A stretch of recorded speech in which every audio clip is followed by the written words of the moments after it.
So we're finishing up some projects in the bathroom. There's a little bit of an echo and we've got some touch-up paint to do. But we're also installing a towel heater. And one of the problems I ran into is the difference in the height of the tile versus the wall. It's 0.3112 inch.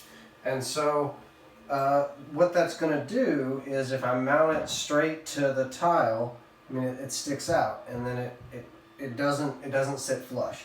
So what I've decided to do is to make some standoffs out of some white ABS or PLA and print them so that it stands off properly from the wall, so that the towel rack stands vertical instead of leaned back.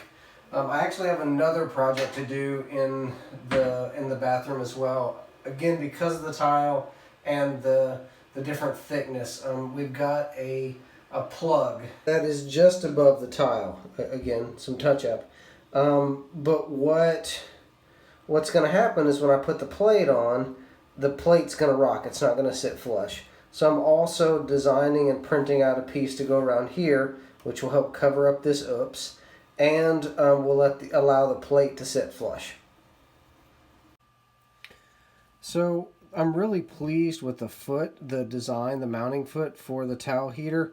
It looks like it's a steel piece that's been cast like the near net shape, and then a secondary milling or lathe function has been done to it.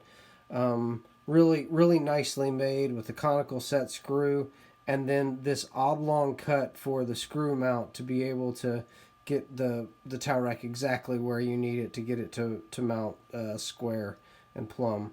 So what I've done is I've taken some measurements with my handy dandy Mitutoyo caliper, and I'm going to run these over to Autodesk 360, and make a model so that I can then convert it to an STL and put it in the printer.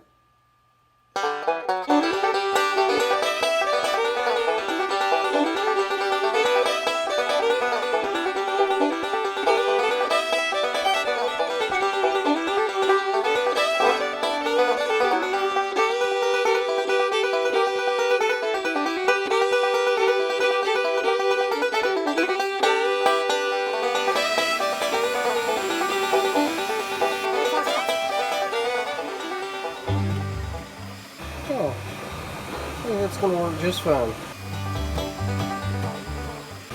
I think I may have overdone it a little bit. So this one I did a 40% honeycomb fill because it needs to be structural a little. This is also 40% honeycomb, and I don't really think that was necessary. I think it made it so that my print takes forever, because it's a cosmetic piece, not a structural piece. So I think I could have dropped that down to like 20 or so. But yeah, there we go. So side note, I'm really digging this Duramic 3D filament. It's turned out to work fantastic. And I used it because I couldn't get any white Hatchbox for a while. So I ordered this just to try it out, and yeah, no complaints whatsoever. So don't judge me by my plate. I still need to clean the plate up and wire this receptacle. But there we go. The piece is done, complete, and fits just exactly like it's supposed to. I've seen towel racks pulled off walls in both Europe and Asia, and so when we were building the bathroom, I had already purchased the towel warmer, and so what I did back behind the drywall is taking the measurements from the drawing, is I actually put a piece of structure both on the upper and the lower. So there's a 2x4 back here going between the two studs.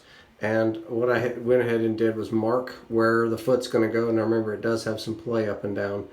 And then I pre-drilled the hole, to the wood and just a little bit into the wood. And then always, if you're drilling into wood or screwing into wood, make sure that you pre-wax your screw, because busting a screw, getting it stuck and then busting the head off would be an absolute nightmare. Now this is a little piece of beeswax.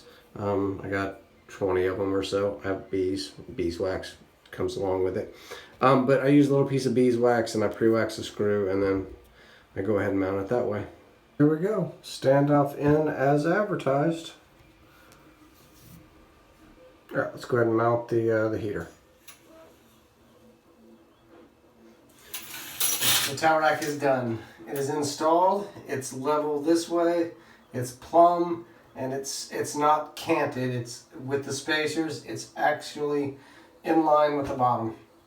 So it's really nice here in the small shower to be able to like reach out and you have a heated towel and you just pull it back in.